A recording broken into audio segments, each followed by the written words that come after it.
All right, welcome everyone. Welcome to the Bennington Board of Education. I'll call this meeting to order at 6:03 p.m. I'm excited you are here this evening. We will begin with the Pledge of Allegiance.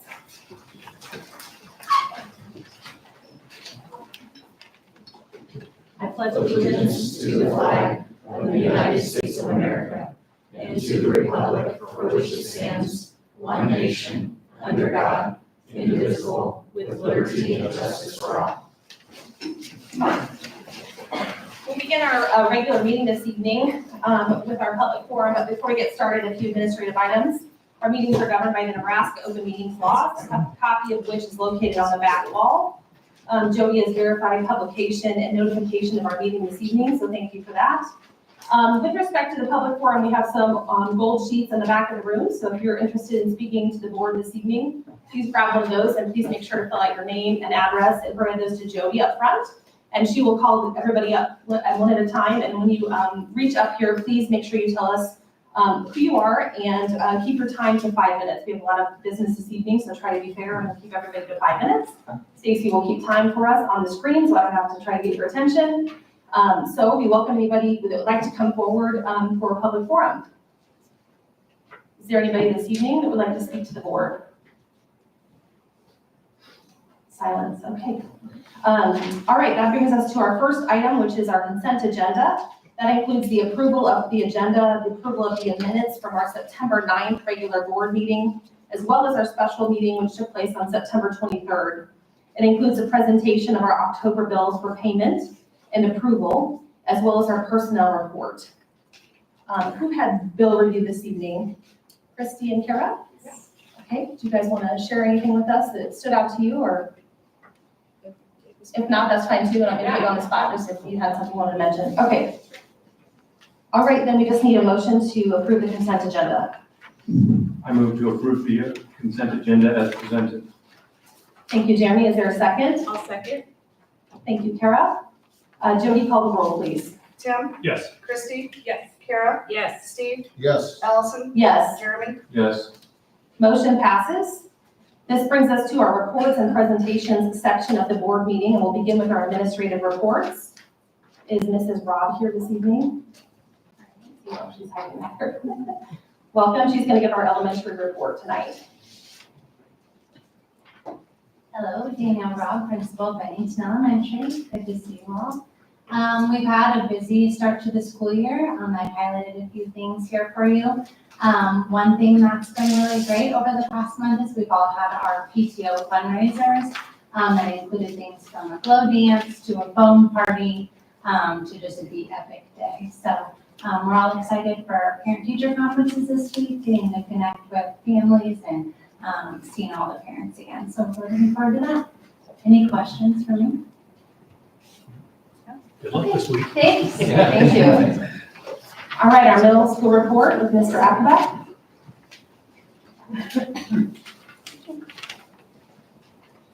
Good evening, Lucas Alphabet, Bennington South Middle School Principal. I would say that the end of the September month in October is one of my favorite parts of the school year. We get started with our battle of 168th Street, where we often are competing against Bennington Middle School in volleyball and football. Bennington Middle School took both volleyball games and Bennington South took both football games, so it was a fun opportunity. Special thank you to the high school and Mr. Kessel for allowing our 8th grade teams to play at the stadium and then play at the high school as well for volleyball. It was a fun experience and something we hope to continue. At the end of September also brings the end of Hexter 1. It's a fun opportunity to reflect back on Hexter 1. We kicked things off with our Hexter 1 Tuppy Ticket celebration, so we announced our Tuppy Ticket winners. And then we also have started a tradition of a staff or student competition each Hexter, and this one was volleyball. The staff team took it. I did talk to our 8th grade volleyball team the following day, and I said, what do you think the score would have been? And it was a lot to a little, and I truly believe them. But it was a fun opportunity to get the extra started. Any questions? Thank you. Thank you. All right, Dr. Lamberty with our high school report. Good evening, Greg Lamberty, Bennington High School Principal. Last time we were here, we were talking about breathalyzers at homecoming. So Be happy to know that we had about 800 kids show up for the dance. We did not have one single violation. So I think that served its purpose for at least that event. We are actually in day one tonight. Tonight is the first time we have parent-teacher conferences. So we are running those 4 to 8. That's a change from previous years. So we're kind of on the standalone. We'll have those numbers for you at the November board meeting. I don't know if it'll be better, the same, or worse, but then we will all be on Wednesday as well. And then I just wanted to say thank you to our band parents. We hosted the Bennington Marching Invite about 10 days ago, and 13 bands on our campus, an event that, starts at 11, but in reality, it starts at about 8 o'clock that morning with the organization and prep, and runs till about 4:30. And it's not possible to do that event without their help and their support and provide the opportunities for our kids. So publicly thanking them, I think, is the right. Questions for me? You answered mine with the get-go. Thank you. Thank you. All right, Mr. Bombeck with our student services report.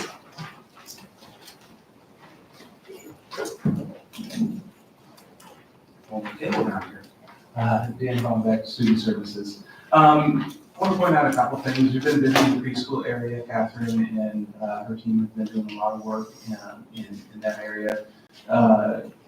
They have closed out. We received a number of peer applications for our preschool. We should be looking at having full roster in that area. As well as, we can point out 22 is the number of referrals we've received since the beginning of the year for our preschool area. It has grown since the time this number was taken. I don't have that actual number on hand, but we just expect that to continue to grow as we fill those preschool spots that we reserve for students who have that need. So, and then finally, on the back of the report here, I have upcoming event with Bennington Elementary. They're kind enough to host an event with the students in alternate curriculum throughout the elementary schools, where they'll all come together and have kind of a fun, sensory-friendly activity and pumpkin patch, so that they get that opportunity as well. Thank you.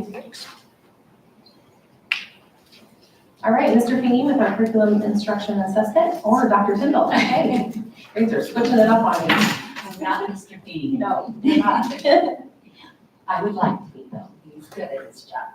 All right, Dr. Tyndall, Director of Elementary Education, and I'm going to just highlight a few things of the curriculum assessment and instruction report tonight. We have several areas up for adoption this year. 4 of them I highlighted on the report. At the beginning of the process, we look at our current realities, we examine the state standards, and we look at instructional shifts in those content areas. In assessment, we have completed all our beginning of the year assessments, the state assessments in grades 3 through 8. And I just wanted to let you know that the statewide assessment contract was decided. We will remain with NWEA, which is our in-staff's growth at this time, but we don't know the details, so we'll share more as those come available. We will continue with the assessments we've used in the last few years, but they will be revised for next year. We'll let you know when we have more details. And then in the professional development area, we have been meeting for a couple of years with the teacher appraisal committee. And what we're doing is we're refining our appraisal system, some of our forms, and how we provide feedback and evaluation to our instructional staff. Something I will be excited to bring to the table, Mr. Feeney and I have been working on, is our instructional model, and it really defines components that we want to see in the classroom that we think that are the best instructional shifts or practices for our staff. So we'll be excited to bring that to you this year. Any questions? Thank you. Thank you. Thank you. Our operations report with Dr. Blumenkamp. Good evening, Matt Blumenkamp, Assistant Superintendent. You can just scroll through the pictures there. A few highlights of some projects that are completed around the school district here as of October. At Pine Creek, we've added some, that's pictures there at Bennington Elementary. I guess we'll start with that. The second picture, the Gaga pit cement has been poured. PTO wanted to include that in the pit, so that's been poured at Bennington Elementary. Stacy, you can scroll down to the next. The drainage we've talked about here for a few board meetings, but the drainage is done, and so far we haven't had really any rain on that portion right there. But as I've reported earlier, the playground portion of that has had some heavy rains, and we've had no moisture inside of the school since we've made that change. The playground at Pine Creek continues to be upgraded. The equipment for the remaining portion of that playground project comes this week, and they have indicated, the company that we're working with indicates that they will start installation at the end of next week or the start of the following week to get that done. So we have that project ready to go. The kiln at Bennington High School took some work to get into that room, but we now have a second kiln at the high school, which obviously helps out with our art department. A couple other projects around the district that have completed since I've submitted this report. One, our high school roof at the high school, the old original 2005 roof is done. They have an inspection they're working on getting scheduled right now. And so we'll be able to, Industries is going to go with them on that inspection, but the remaining portion of their equipment, they were coming today to pick up. So it wasn't done exactly on time, but there were a variety of reasons for that, but they're finished. And then our training room at Bennington High School, we've been in that training room now for about 11 months, and we had our 11-month walkthrough on Friday morning with Hausman and DLR Construction. Had a chance to talk to Liz and go through. There are a few minor things that we need to make some adjustments on, but that training room is being used every day by multiple athletes down at the school. So we're pleased with that. Two other items I just want to talk about real quick. When you look in my report of classified staff positions that we have open in the district, right now, paraprofessionals, we have about 70 positions that we have allocated for the school. We have 66 of those positions filled as of this morning. So we're happy that we continue to work towards that number of 70. Food service, we have 34 of 39 positions filled. That's the most we've had filled in our food service since Mrs. Watsabaugh has been employed at Bennington. She's been with us for 5 years. She goes, I've never had this many food service employees at Bennington. We are obviously still 5 short, and we're working to continue to work to get those filled. But the Indeed campaign that we've pushed out now a few times has really brought in quite a bit more applications and opportunities for interviews, and that's reaping its benefits there. So, questions? Mine's a little longer tonight, but I didn't have the facility report in the coordinator report. So questions I can answer. So, thank you. Thank you. All right, Dr. Claus, the superintendent report. I'd like to begin by just expressing my frustration with Tim Dreesen's outfit tonight. That says Yankees take on my Cleveland Guardians.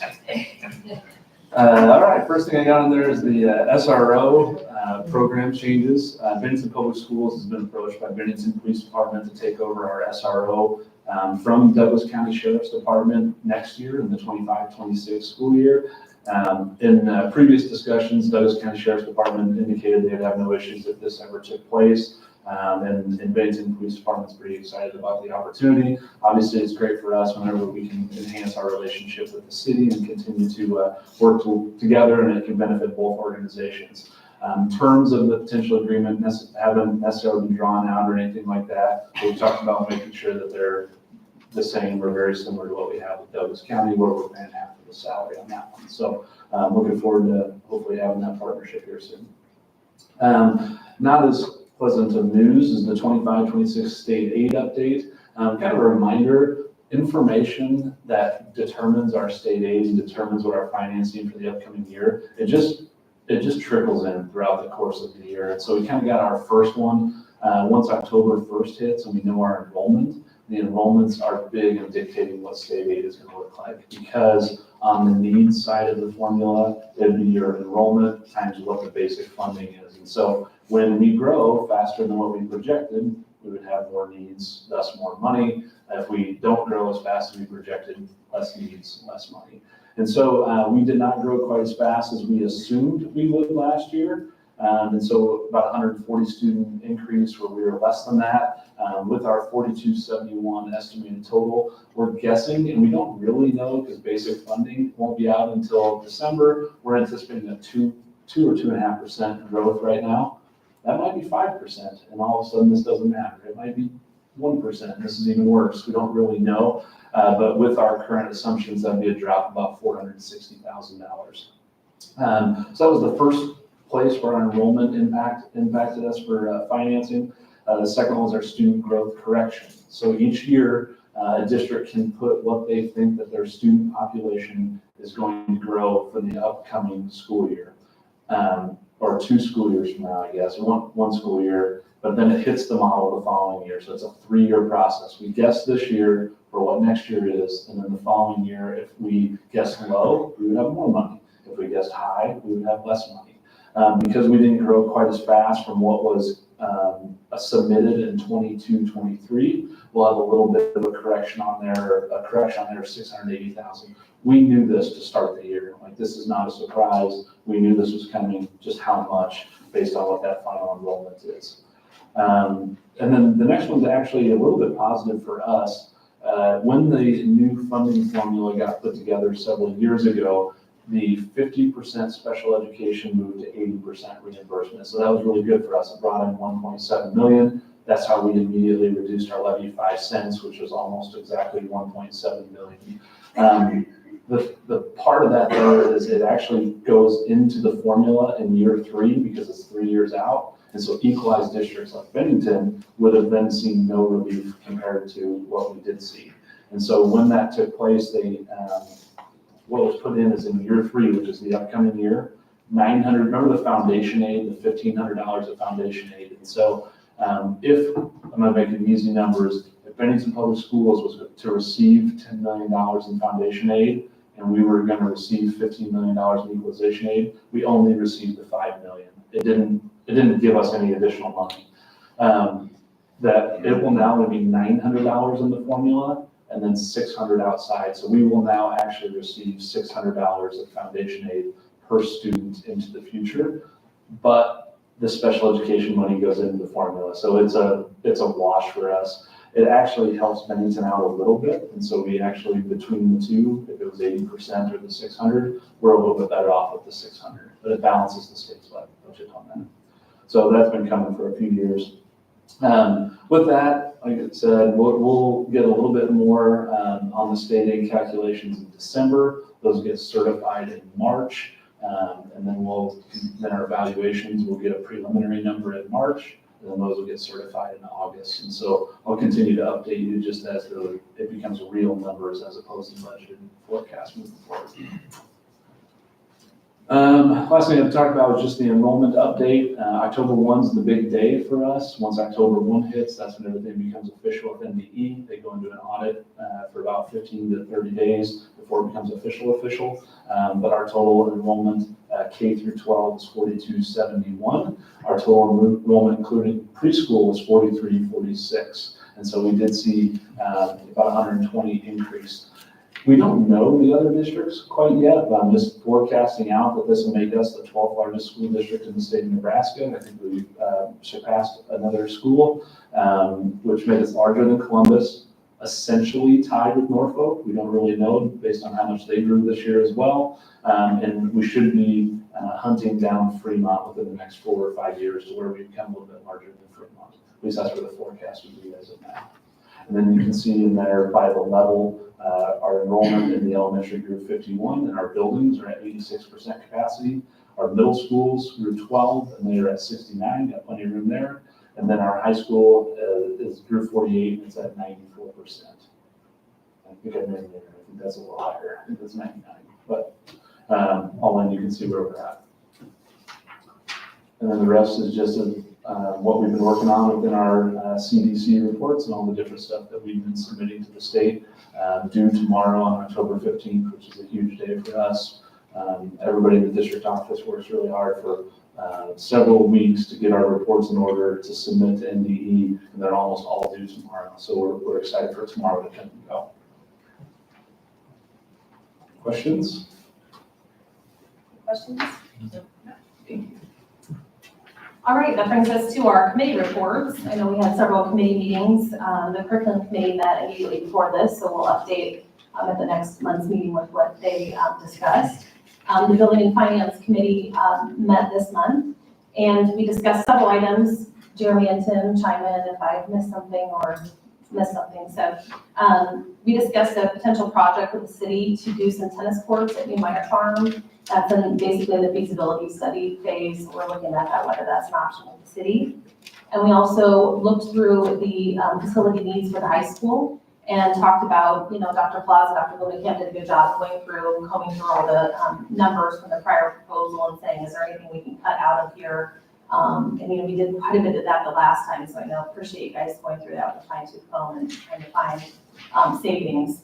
And then we also provided some guidance to you guys with respect to priorities from the Building and Finance Committee's perspective, including paying down the debt. Any proposals would need to be levy neutral, and then obviously working on communication with the community. So I think we're making progress there. We're going to send that over to the curriculum committee for discussion. It'll come back to us for more discussion, and then obviously go to the committee before anything is decided. So still in the preliminary phases there. And then the last item we discussed at the Building and Finance Committee was the upcoming certificated staff negotiations, which will take place again this fall. So just the basics on reminding everybody what that process is, since we do it once a year. So it was a productive committee meeting for sure. Jeremy, Tim, did you guys have anything else to add there? Okay. Questions from anybody else? Okay.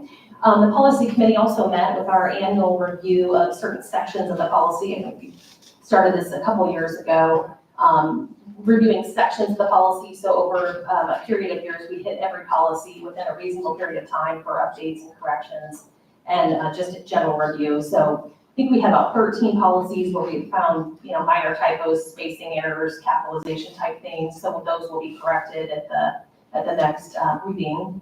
And then we had some more substantive changes to about 13 policies, and substantive is maybe a little bit bigger than what it really was, but more than just grammatical fixes. And so those will obviously hit heavier at the next first reading of those, and we're going to review those again at the policy committee before those move out to the board. Okay, I guess that brings us now to our coordinator report, which we don't have this month. So we're going to move to our spotlight report with Mr. Blombeck talking about attendance.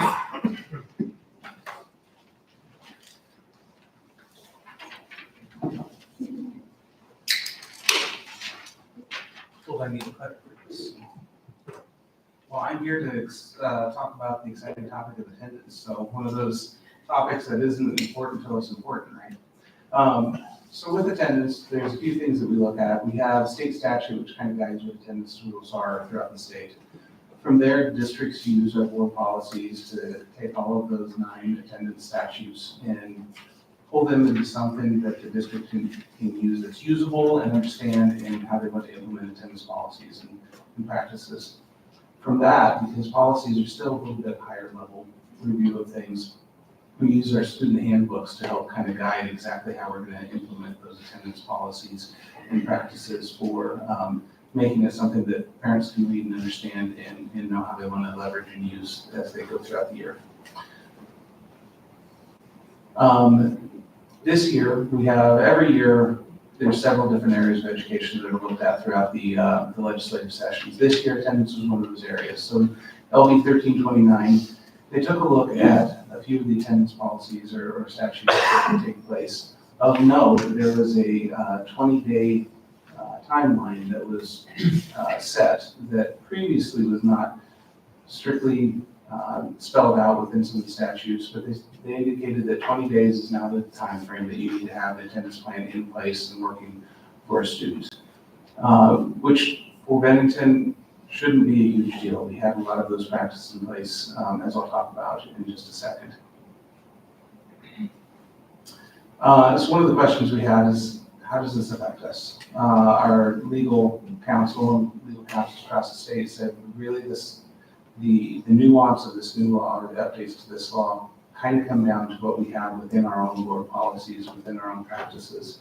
So with some minor tweaks that you guys made earlier in the year, we were able to get our heads wrapped around what we need to do with this new 20-day timeline that essentially was kind of out there but wasn't really out there. You need to do some things, but they didn't give you that deadline on what to do with that. So we refer to our policies or practices or handbooks to make sure that we know exactly what we need to do in terms of this new attendance law. A few pieces that I want to point out with our handbook. So this kind of spells out, and this is an excerpt from our high school handbook, spells out kind of how we handle some of those excused and unexcused. You know, kind of understand where that's a more important piece here in just a second. When we look at our attendance, we have those two sides, excused and unexcused. Excused absences, of course, are those that we're saying it's okay for you to be gone that day. We understand that there was some circumstances surrounding that absence that were out of your control or out of the student's control.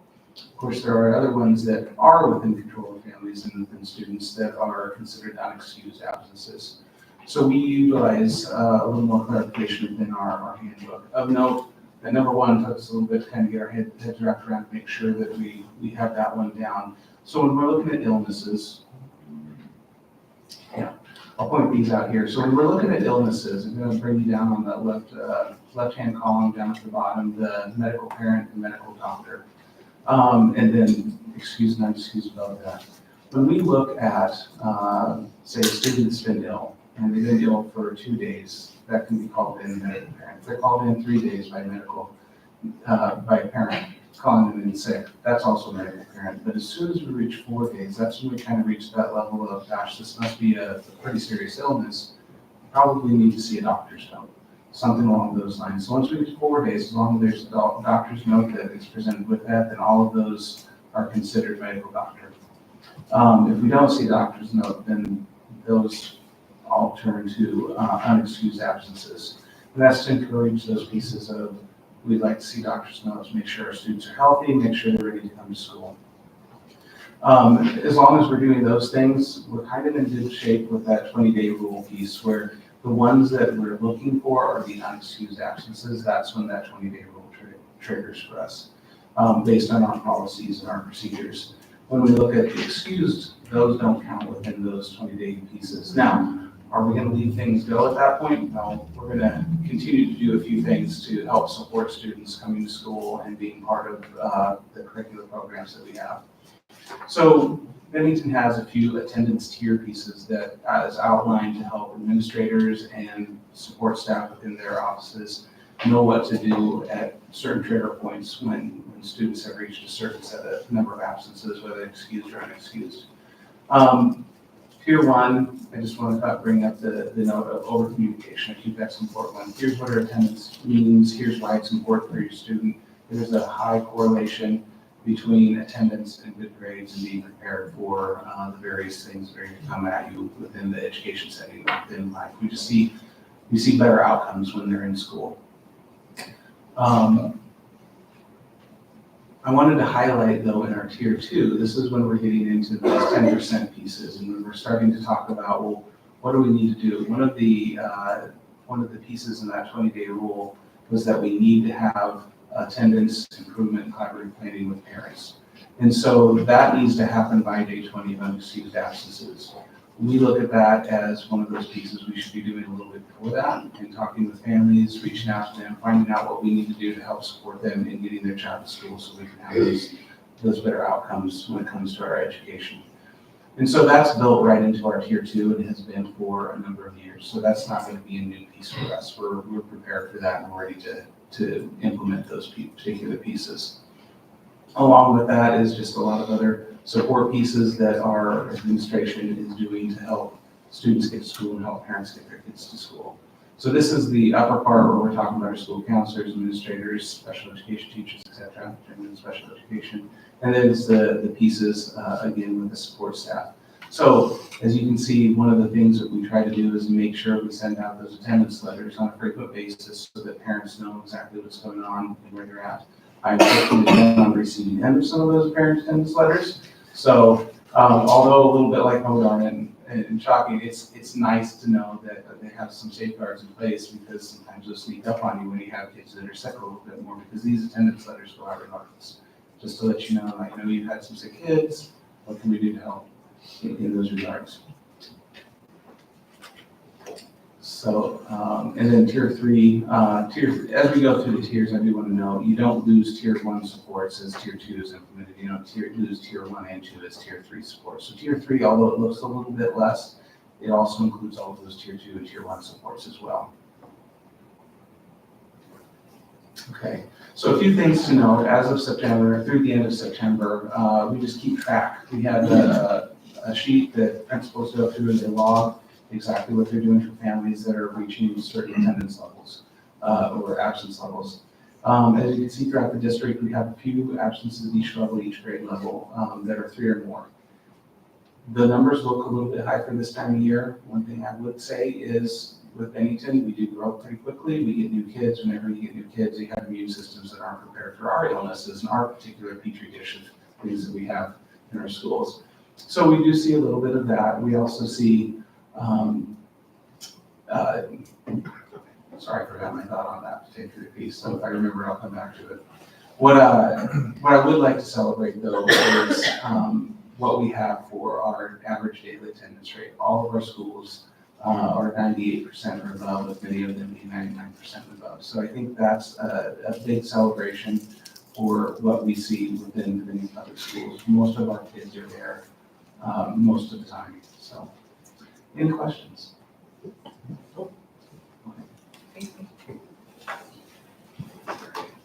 Thank you, Mr. Bombeck. All right, that brings us to our first item of unfinished business. You're looking at me like I missed something. No. I wasn't quite Okay. All right, so our first item of unfinished business is for us to discuss, consider, and take action to amend our 24-25 school calendar. Take us through that analysis. Sure. So the adopted calendar currently has April 18th as a vacation day, no staff and students. Towards the end of last year, we started to get some interest amongst our teaching staff in discussing the possibility of doing our summer curriculum days within a different format. So as of today, looking at the calendar that's up there, the way that this works is students' last day is on May 23rd. We take Memorial Day off. We come back on the 27th and we have a checkout day. Staff comes in, they get checked out, and it's over.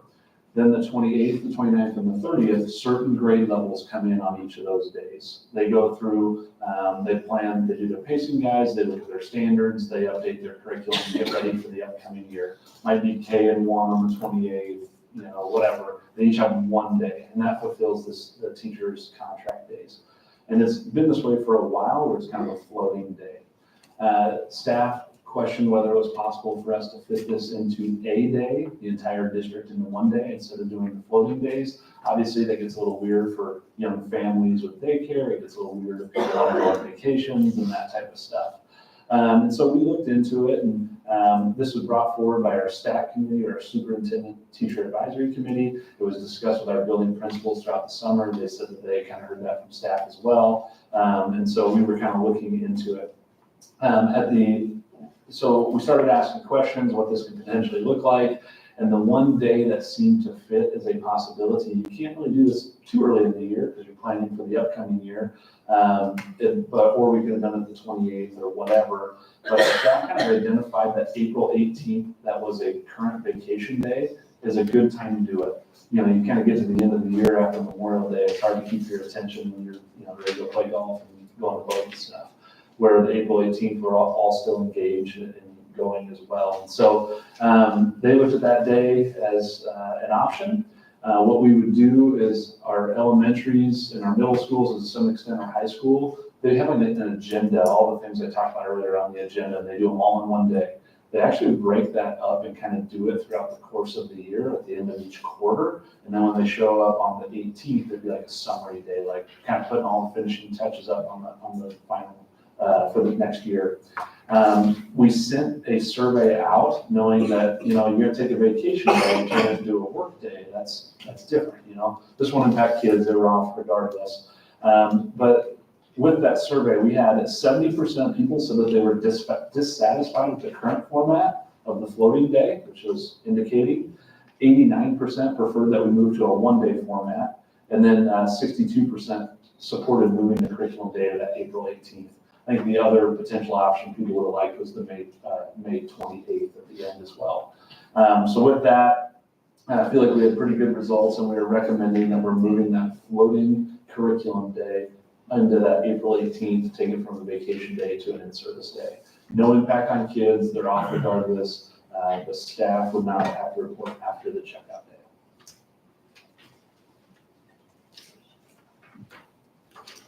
Questions from anybody? On the pros and cons that are listed, we talked about, what's a blackout day? So within our negotiated agreement on professional development days and curriculum days, they're blackout, which means you can't take a leave. So you can't have a vacation day, you've got to be there that day unless you're ill. So the one risk would be, I guess, if we had some sort of a snow day, and so I just want to bring that to the board's attention. We've had some flexibility if that were to happen, but that makes it more challenging. But I think the pros that we've heard from the staff probably outweigh that risk. Yeah, and just so, make sure we're clear on what our snow day procedures look like at this time, and I think to Allison's point, last year we moved to, students do not make up the first 2 snow days, but they do make up the third day. Because of the way that the calendar is set up, May 23rd is a Friday and the final day of school. The 26th is Memorial Day, and so we had a third snow day, and it had to be made up by students that could come back for one day after Memorial Day. Going into the year, it's like, okay, let's pretend like we get in that situation. April 18th would have been a day that could went from a vacation day to a third snow day to make up, and it would have been not quite as awkward. By going to an in-service day, now that third snow day goes back to after Memorial Day. So, And I think families plan in advance, so trying to throw in a school day on April 18th may be challenging regardless. and we could look at different options for snow day 3 or 4 if we get into that situation. Hopefully we don't. But if we do, we can always come back and amend the calendar, look into what else is possible. Any other questions? All right, I move to approve the 24-25 school calendar as presented. Second. Thank you, Tim. Jody, call the roll. Jeremy, Yes. Tim, Yes. Christie? Yes. Kara? Yes. Steve? Yes. Allison? Yes. Motion passes. The next item is our new business, which is asking us to discuss, consider, and take action to approve a resolution authorizing a tender offer of the district's outstanding taxable series 2021 B bonds. Do you want to give us a highlight, Dr. Plaza? I know we have DA Davidson here, so they can answer some of the other questions the board may have. Yeah, Paul Greenberg is here from DA Davidson. Appreciate him coming in tonight. Kind of on a high level, where this came from. We had our budget retreat on July 17th, and the board asked if there were additional ways to pay down debt. We've heard that in our surveying. We know that that's something that our district needs to do. So you had asked me to go explore options to pay down debt in some fashion. Obviously, we don't have tons and tons of money to pay down huge chunks, but every little bit helps, especially as it compounds out over time. And so this year, we are planning to make $3,905,000 worth of principal payments. Those are scheduled within our payment plans. In addition, we'll have $27.8 million over the next 5 years. So we are getting into larger principal payments each year, which is a great thing for us to chip away at. So when you tasked me with that, went to DA Davidson and asked, okay, what potential options do we have? They came back, and we only have 3 bonds that are callable. Typically, you have to have a bond for 5 years in order for it to be callable early. And so we only have 3 that meet that criteria, the 2018, the 2019A, and the 2019B. And so those were the first ones that we looked at. With that, they provided 2 options for us. One, we could call off. We've identified about $2 million we believe that we can utilize as a general fund for this. And so we could just do an early bond call, or we could potentially do a cash tender on the bonds. And I'm going to have Paul explain that a little bit more in depth as well. But before he gets going, as of the start of this year, we had $13.2 million of cash in hand in our general fund. And then we also had about 2.4 that we had yet to receive from the county that was going to come in. And so our reserves in the general fund compared to operating for the upcoming year is just about 28%. And so if we utilize $2 million of our general fund reserves, that doesn't impact our operations or any of that. It's just spending off some reserves, much like you would a savings account in your own personal budget. That would take us down to about 24.84%. And so the question would be, if we utilize these reserves, we go from 28% to basically 25%. And so as we're talking about where this money is coming from, what that would look like, that's where it would come from. We did allow 2 million of extra within our NDE budget general fund to allow this expenditure to take place if it was approved. So with that, I'm gonna kind of let you kind of go over the difference between calling a bond early and then the cash tender of the bonds. Thank you. Good evening, everybody. It's a pleasure to be here this evening. So I think Aaron framed it up nicely. We've been tasked with reviewing some of the outstanding maturities. We have kind of narrowed it down to two buckets, if you will. We have callable bonds that can be redeemed early because they've reached their call date. And that can be done with a simple resolution of the board, and it gives the bondholders 30 days advance notice that the bonds are being called, and then the district simply transfers funds to the paying agent, and those bonds are canceled. That's commonly done. What's less commonly done is what we looked at a few years, maybe 2.5 years ago now. We saw that there was a lot of taxable bonds that had been issued like these at extremely low nominal yields. And these bonds were issued to advance refund or refunded prior to the call date existing bonds that were done on a tax exempt basis. There was a change in the tax code in 2018 that school districts and other local governments could no longer do use tax exempt bonds for that purpose. So the district utilized taxable bonds to do that, which other school districts in Nebraska and other places were doing at the same time.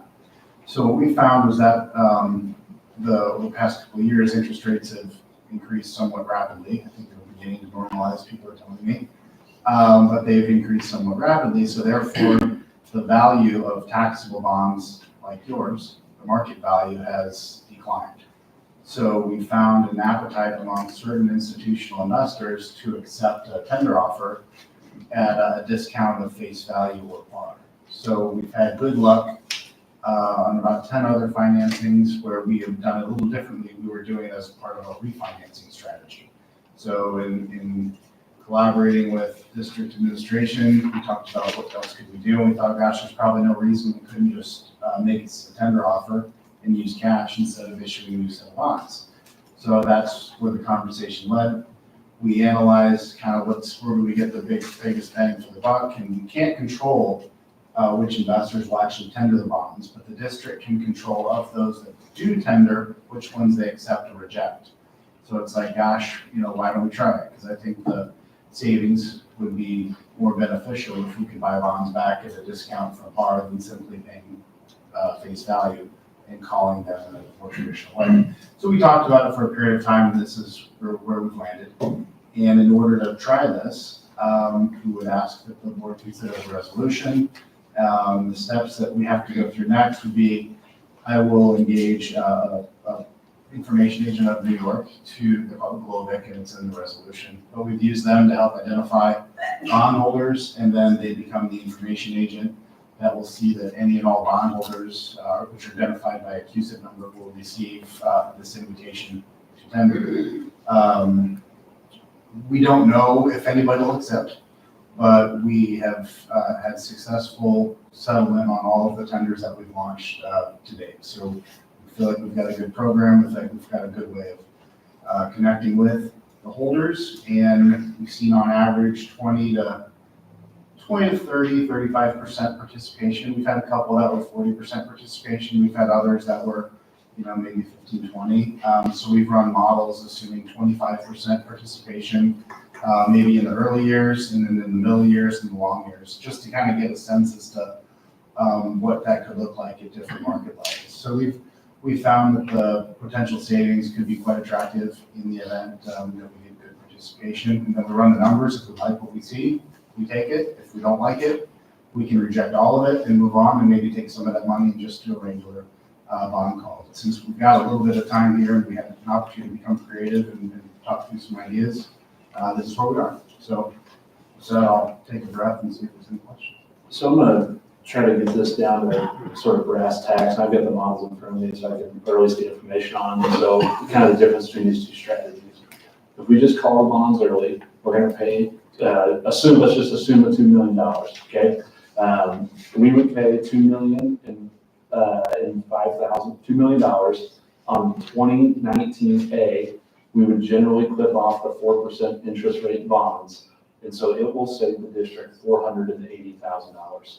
Pay 2 million, you save the 480,000 in interest that we would have paid if we didn't do that. Okay, so that's option one.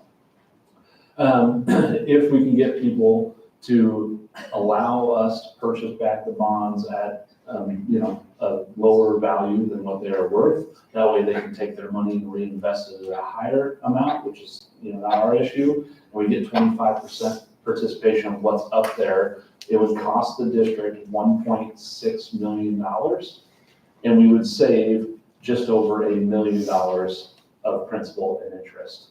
And so one is pay 2 million, you get $480,000 of savings right there. The second one, we might have no participation, and we can go back and do option one. We might have 40% participation, and we can decide where we want to cut it off, or we might have 10% participation and do something in the middle of those two. But let's pretend like we had 25% participation. We would cut a check for 1.6 million. That would give us a redemption of the $2 million of bonds, and we would save an additional $600,000 in interest paid. And so our total savings would be $1 million. So it's just how you want to slice it, just different ways to do things between those two. So two different options. Could I add one comment? Yeah, I'm sure I said something wrong, so. No, that's great. The sensitivity analysis I ran shows that if those tenders occur later in the years, towards the bottom of that schedule, the number's higher. It's closer to that 1.2 million, if you will.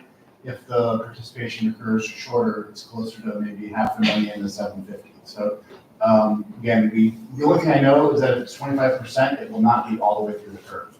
It'll come in pockets, or certain market forces will cause somebody to hit it on the long end or the short end. So just, there is a little bit of sensitivity. So if I come back and say, good news, we got 30% participation, but your savings is only $600,000, that means those things occurred earlier in this year. Just so we're clear. That's okay. Because the interest rate is lower there than at the bottom of the schedule. And because we're the purchase prices commission. So what's the timing? So say we do agree to go with the resolution this evening on the tender offer, how long do you take to reach those institutional investors? And then when will you know the participation rates? Once we engage with Globic, it'll take approximately 8 business days to come up with a list of non-objecting bond owners, is what they're called.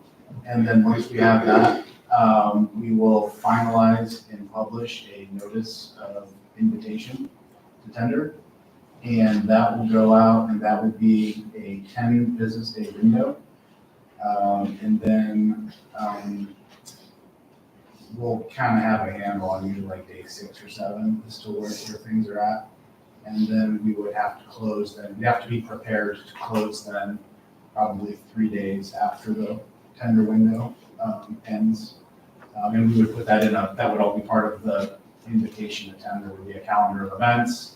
There would be a pricing, an offer of what discount to par essentially the district is offering.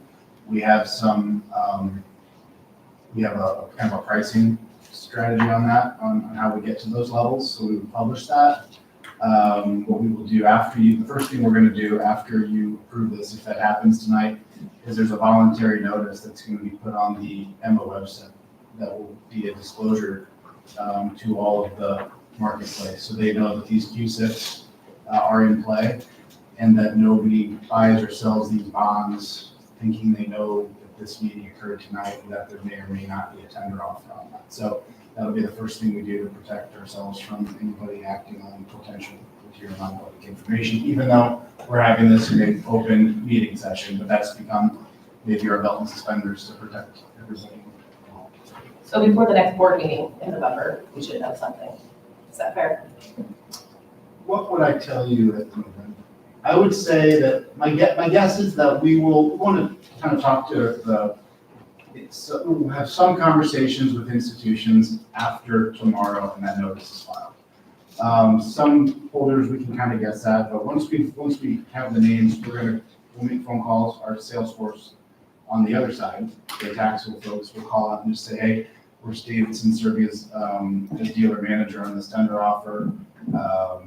This notice is gonna go out, if you have interest in it. We'll have some sort of an update, but it's my expectation that we might be in the middle of the window at that point.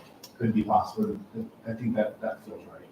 And that or we might be preparing to launch. I have not committed to a firm schedule yet. We had some conversations with our trading desks anyway, about even if we could act quick enough to get something like this done before the election, does it make sense? Or does it make sense to completely hold off and wait till after the election? And I was not surprised at all to hear them say, well, it's kind of a flip of a coin. So nobody wants to be wrong, so therefore nobody's going to be right. So but looking at just kind of the time requirement of what we have to do when I start adding in the 8 days to get the notaries, and then we have to launch the tender window, I think we will make an informed decision together with your leadership team to see if we launch that before the election or do we do it just after. And I don't know that I'm comfortable with the position yet.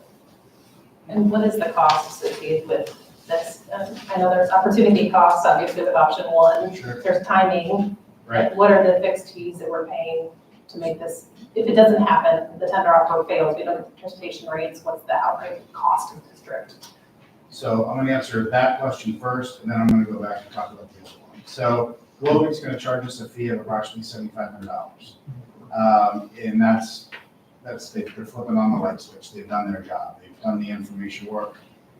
This either flies or doesn't. Legal fees are about 20 grand, and investment banking fees are 20 grand. So you've got about $50,000 of expenses that have been netted off of the savings numbers discussed. If this doesn't work, lawyers will waive their fee, Davidson will waive its fee. We're not going to charge you for something we didn't do.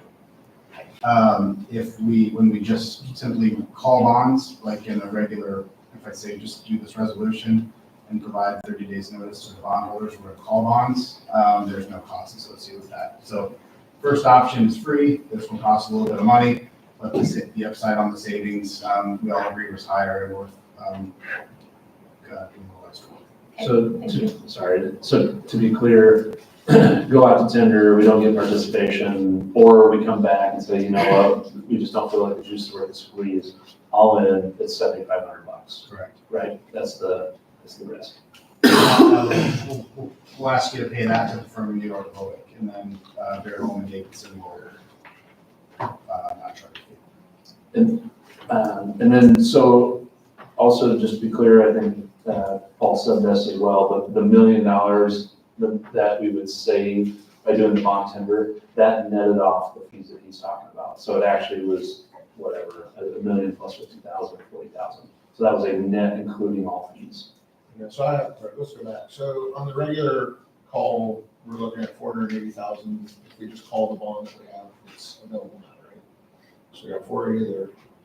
And then if we go back and do the one you were talking about, he said it's $1 million, we said it's 600 to 800,000, depending on when it's done. We can predict the economics much better on the fixed coupons that we know would be calling than we can on the subjective markets of whether somebody tenders or not.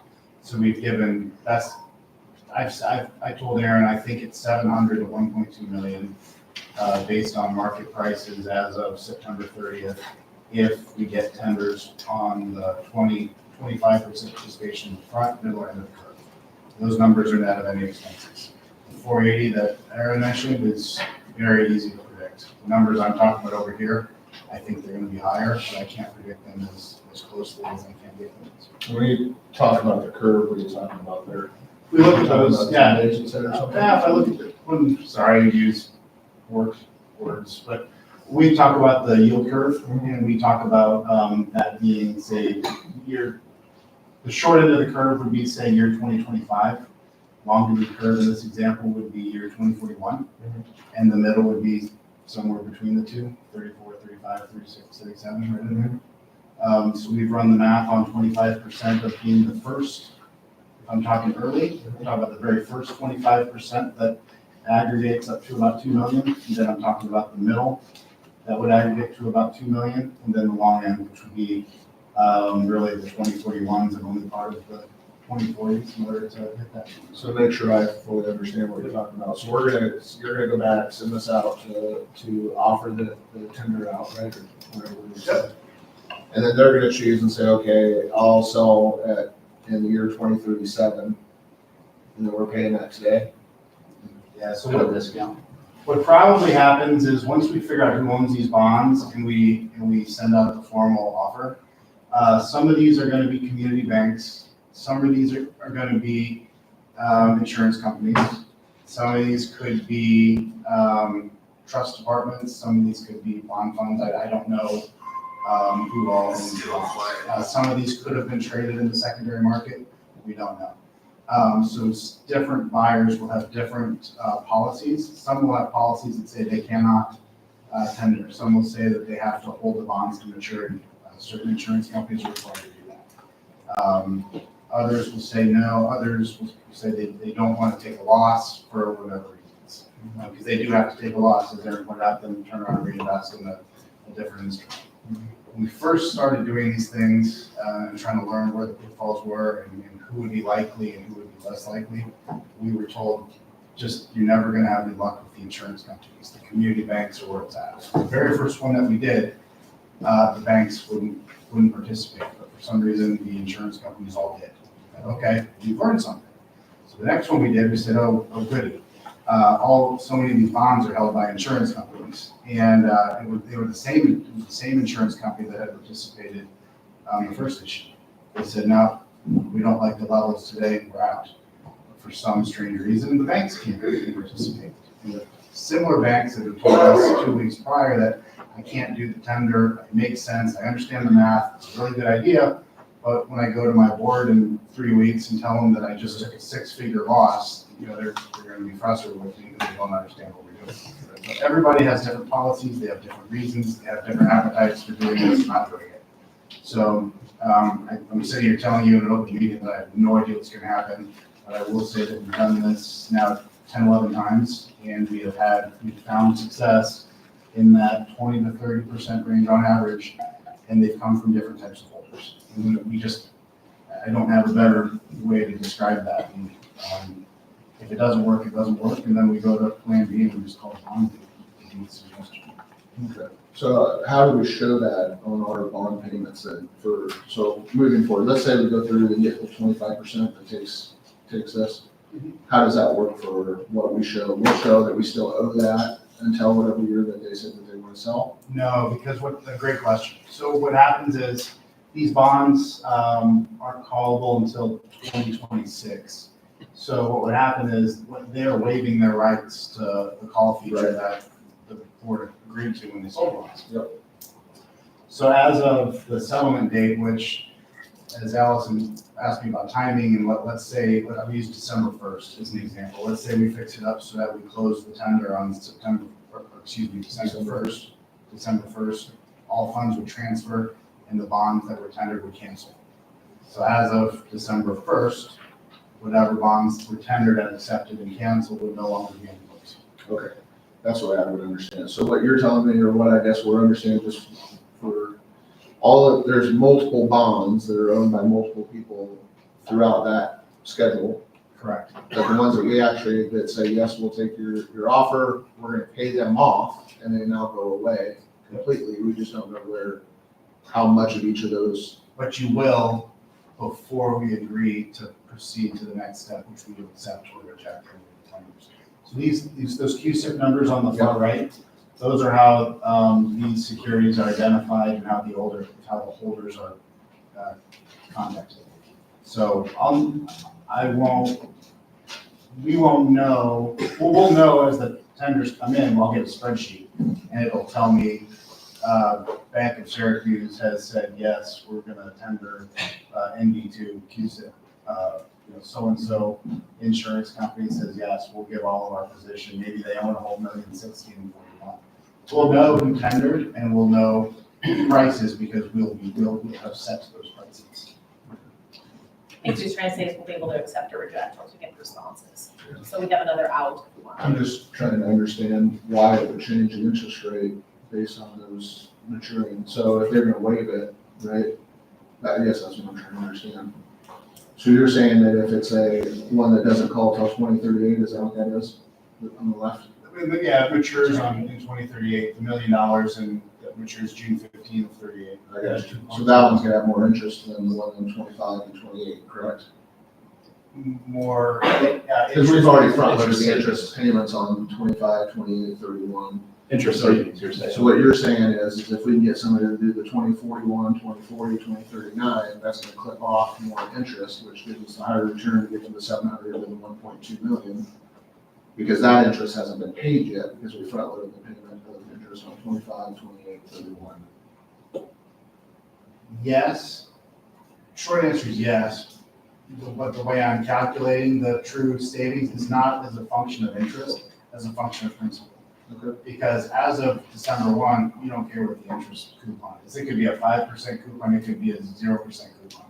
But you're buying it at a rate, a discount of something that resembles 75 to maybe 92% of par or cents on the dollar. So we're paying 75 to, you're hoping that we can get away with 75 cents on the dollar or up to 90. 75 to 90 cents on the dollar, depending on the dollar price and depending on the maturity that we're identifying, something like that. Okay. So that's where the savings comes from.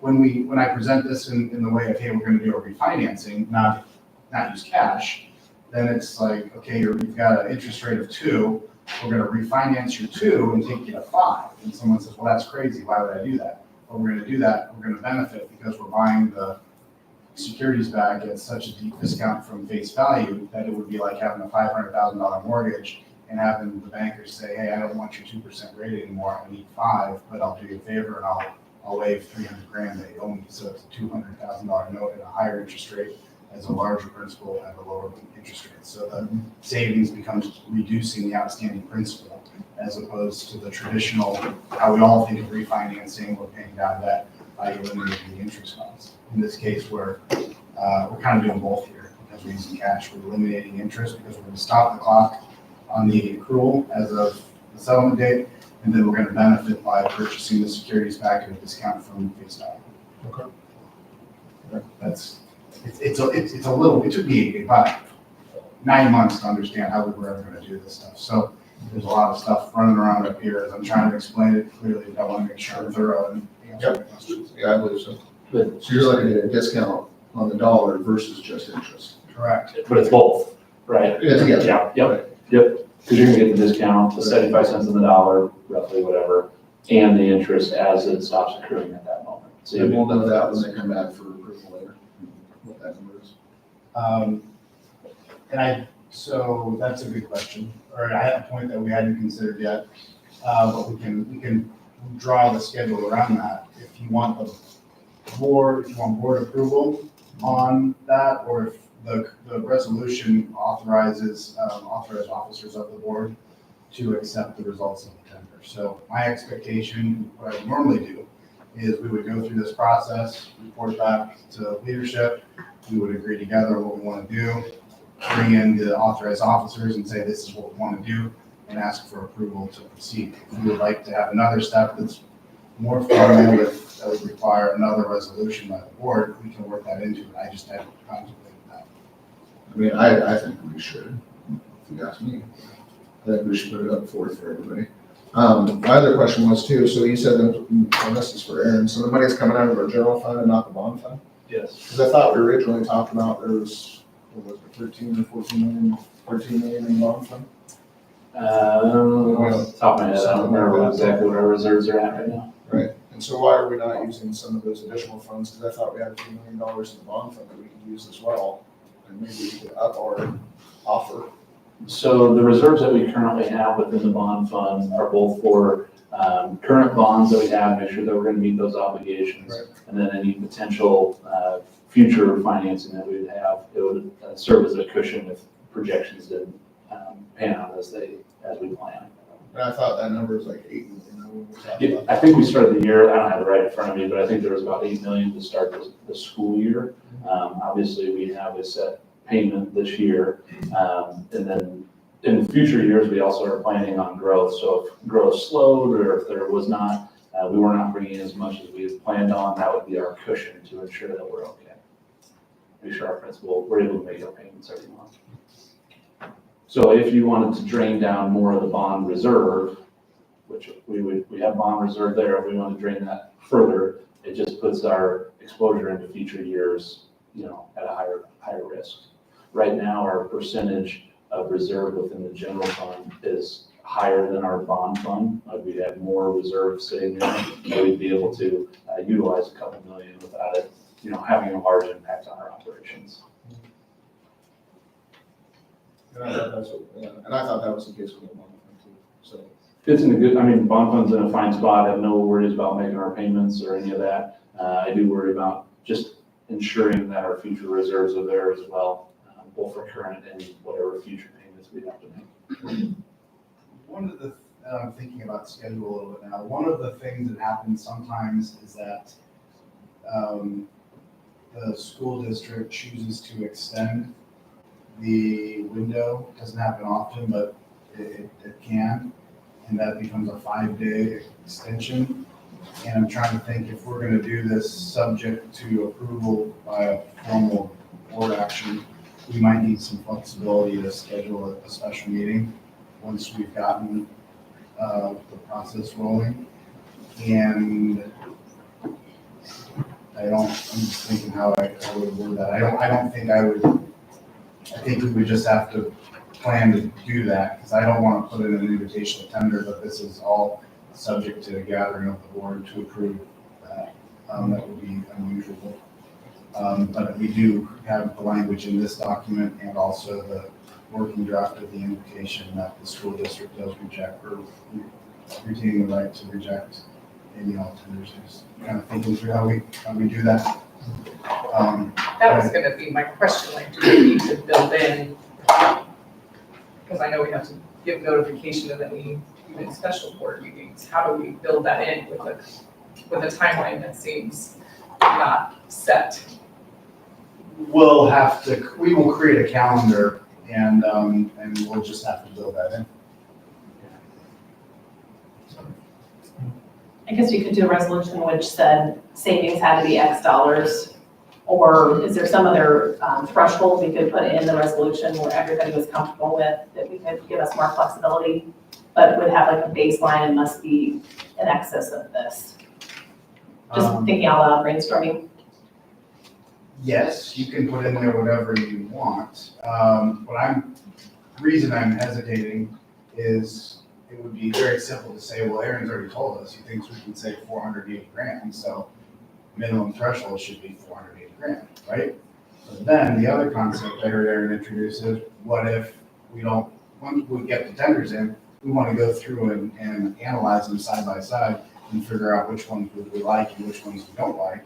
And if we choose to accept one or more tenders and say, okay, we're going to reject the rest, and then we're going to go back and do this hybrid redemption model, I just don't want to if it's overly sophisticated, I feel like we're getting there. We're happy to do whatever we're told. So I don't know how I would word that, honestly, in the motion. So maybe. I guess to that point though, like if let's say the ones in 25 and 28 are the ones that are wanting to participate, well, we'd be better off to probably call the existing bonds that are ready to go and pay those off potentially, unless they're going to take a hit on the, unless they want to take a significant discount on the dollar.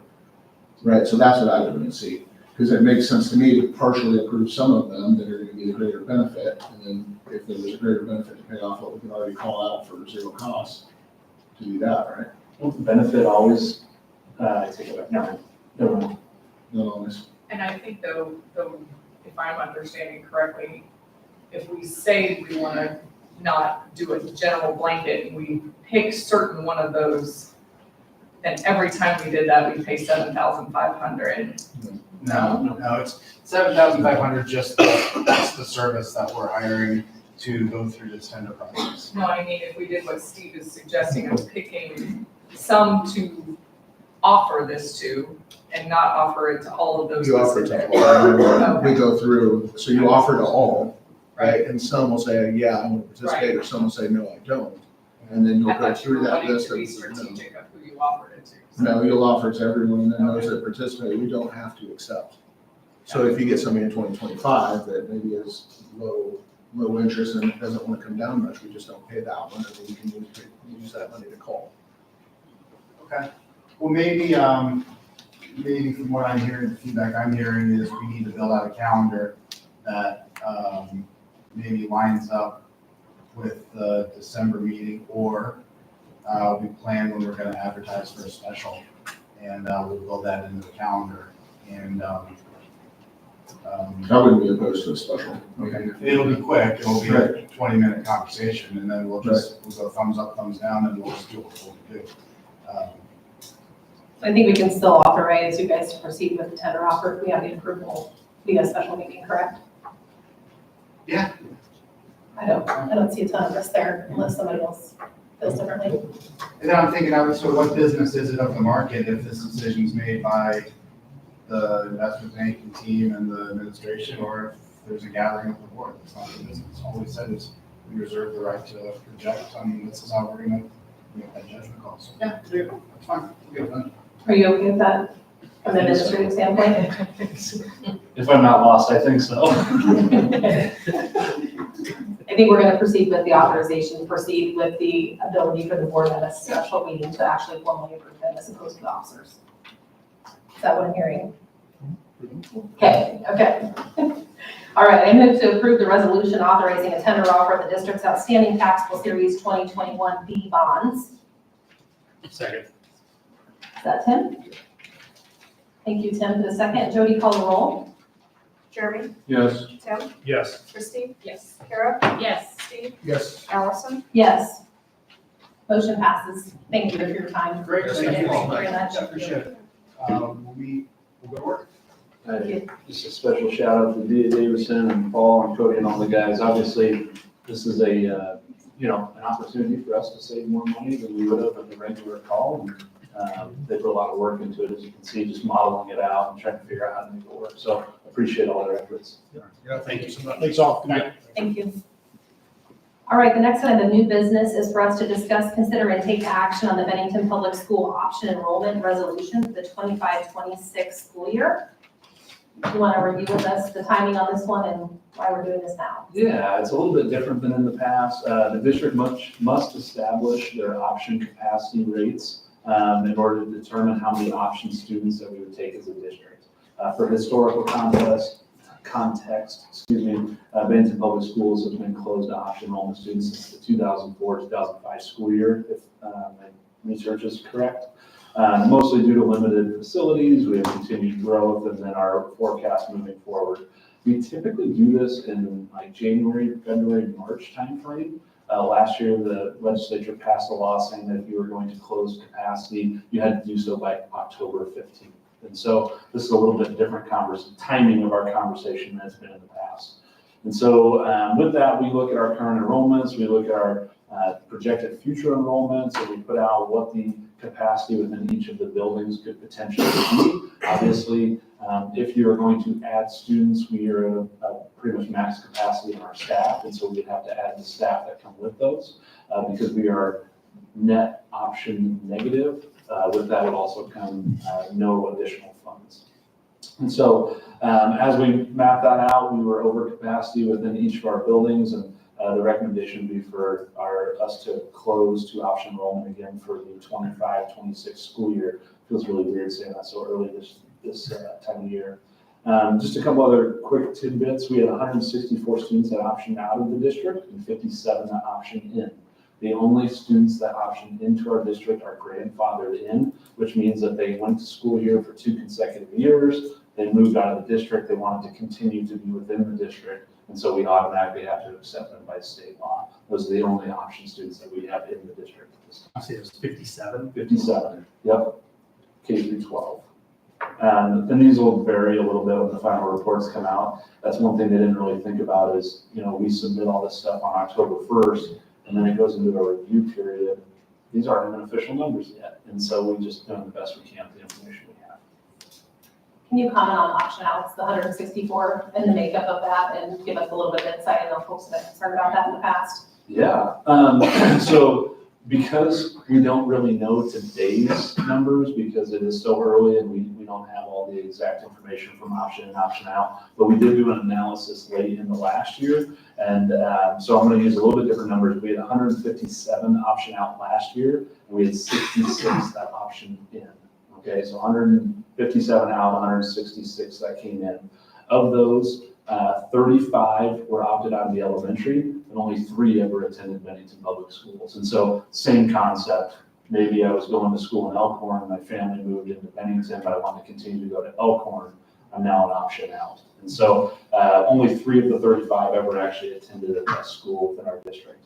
The middle school had 36 that opted out, and only 12 that ever attended Bennington Public Schools.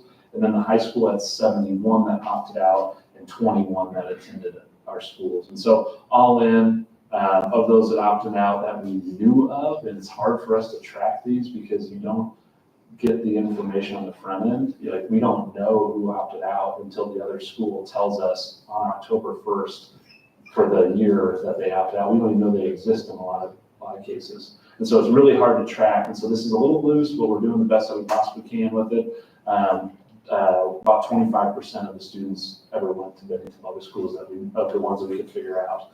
With those 25, 10 of them went to us for 1 year. And so we just don't have tons that are going to us for multiple years and then deciding to opt out. Some, but not big, huge numbers. What's the out number right now? What? The out number as of last year was 57. Oh, out, excuse me, 164, 164. Yep, sorry. Too many numbers. Yep, 164 on the out. And again, by the time that these are all ratified by the state, it might be significantly different. For example, we know a neighboring district that has several of our option out students. They were having trouble within their system. They've already told us, like, we think it's correct, but we don't actually know it's correct. And so this is part of doing this so early, is we just don't have amazing option information at this point. So we can always come back in February, March, and April and tell you a lot more accurately the same information. The legislation moved the timeline up to October, and really the systems aren't in place to accurately report the data. 100%. So we are following the law tonight by making a motion to basically set the policy for next year on option enrollment. Exactly. But the information I'm providing is, until it becomes official, is really pretty rough. Speaks. Yeah, you said it really Yeah. well. I don't know if I summarized that well. Does everybody understand what we're doing? Okay. All right. There is appear to be a motion. I move to approve the Bennington Public Schools option enrollment resolution for the 2025-26 as presented. Is there a second? Second. Is that you, Claire? Christie, sorry, I couldn't hear that. All right, Jody, call the roll. Allison? Yes. Jeremy? Yes. Tim? Yes. Christie? Yes. Kara? Yes. Steve? Yes. Motion passes. The next item of unfinished business is for us to discuss, or new business, sorry, discuss, consider, and take action to approve the agreement for snow removal services for the district. And Dr. Blumenkamp handled that, so he will give us an update. Sure, thank you. In September of this year, Mr. Edens created an RFP, sent it out publicly for any company that would like to bid for snow removal services here and join into an agreement with us at Bennington Public Schools. We received those with the due date of September 30th, 2024, at which point we evaluated each of those categories in the chart there as far as cost, whether it's a plow truck, dump truck, rear plow, skid loader, wheel loader, or salt per ton. We then simulated a 3-inch snow storm that we had this past year, took the data out of that and looked at what that would cost each of those companies in order to work that 3-inch snow, at which point we took a total number or cost of all of those areas and looked at the lowest bid, which would have been Blade Masters, and in the Building and Finance meeting last week recommended for Blade Masters to go into agreement with Bennington Public Schools for the next 3 years to be our snow removal and salt and sand and ice removal company. Questions I can answer? All right, there is a motion. I move to approve a 3-year agreement between Bennington Public Schools and Blade Masters at the rates presented for snow removal services. Thank you, Tim. Is there a second? Second. Jody, call the roll. Christie, Yes. Kara, Yes. Steve, Yes. Allison, Yes. Jeremy, Yes. Tim. Yes. Motion passes. Thank you. The next item is a discussion of our annual report. Stacy's gonna do this, I think. Just gonna bring it up.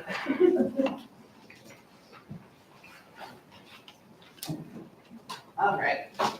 So the 23-24 annual report, it kind of feels weird because annual reports tend to go in a year rear. So it'll come out this year for last year's data and information. So we're looking kind of to do a lot of the same, but yet different. I'm looking to do more of a condensed version of the annual report this year, focused on some of the data and different programs that we offer, but a little bit of a smaller publication that we mail out to everyone, and then do a little bit more in depth on each building individually online and have that available. Any questions? How long does it take you to do the annual report? I hate to even ask. You know, Roughly. start to finish, I mean, if I had if I worked every single day, or if it's just overtime, I mean, probably about 2 months' time to get all the data, do the layout, do the graphics, all of that. Nice to condense it. I think that is. And part of when we will send these out is dependent on when the test data and AQuest results come back from NDE, of when those are released, that then we can analyze those, put those into all of the graphics and charts and put that in there to lay that out and then send it out. I think that's a good idea as we're growing. I speak for the board, but at least me personally, if we can make the information available for folks, but cut down the actual printed mailing, maybe help. As we get bigger and we do Yeah. a spread or 2 pages, which is a spread for every single school, as the district gets bigger, that does then cause the publication to grow. And then also you think about the more programs or offerings that we add, we want to make sure we highlight and tell people about our CTE classes, our preschool program, our HAL program, the transportation that we offer. As we continue to grow that grows more pieces, so then the piece continues to grow. So if we condense, tell more of the district story with also showing those building highlights, and that's what we mail out to every patron, and then online have it available with deeper dive information by school. And will the information to link to the online stuff be in the publication as well? Yes. Okay. So I did want to just touch on what Stacey already said, just to make sure it's emphasized. Sometimes the timing of the annual report becomes a point of contention, like, why am I receiving in February the annual report from the previous school year? We've got to wait for the NDE to provide all the data from the previous school year. And sometimes that's in November, and sometimes it's in January. And so we just sit and wait until that final data point shows up. And it's awkward, but it is what it is, and we do the best we can for what we have. One other thing I wanted to know, well, I'll let you Go ahead, any other questions for me? No, thank you. Thank you. So as Stacey's transition, I would like to recognize that our annual report last year won a national award for being one of the better annual reports within the entire country. So Stacey does an amazing job. We have a high quality annual report. While we might condense it down, we do anticipate that she'll win that award again by an amazing product. So Thank you. Great job. no pressure. All right, that concludes our new business for this evening. So next up is our first executive session. I did want to mention that we do not anticipate action from either session, so folks wanting to hang around, I would like to give people a heads up on that piece. So our first round of negotiations are coming up, and so we have a motion to go into executive session to discuss certificated staff negotiations with the whole board and the strategy surrounding that.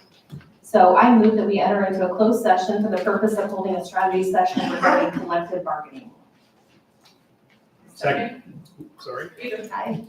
Tim, you're up this time. All right. All right, Jody, call the roll. Jeremy, Yes. Tim, Yes. Christie, Yes. Kara, Yes. Steve, Yes. Allison. Yes. Motion passes and we'll go into executive session at 7:26. Did you want to quick do the announcements? Sure, happy to. Our next regular board meeting is November 11th here at 6 o'clock at the district office. And we will have a series of committee meetings as well coming up. It looks like the Curriculum and Americanism meeting will next meet on November 7th on the curriculum proposal process, and the Committee on American Civics is on November 11th. The NASB area membership meetings are coming up here on November 20th, 22nd. The State Education Conference will be held. So if any board members would like to attend that, just please let Jody know so she can get you registered. Good, Mom? All right. Students, if you have a paper to sign, please come up and we'll be happy to sign those for you.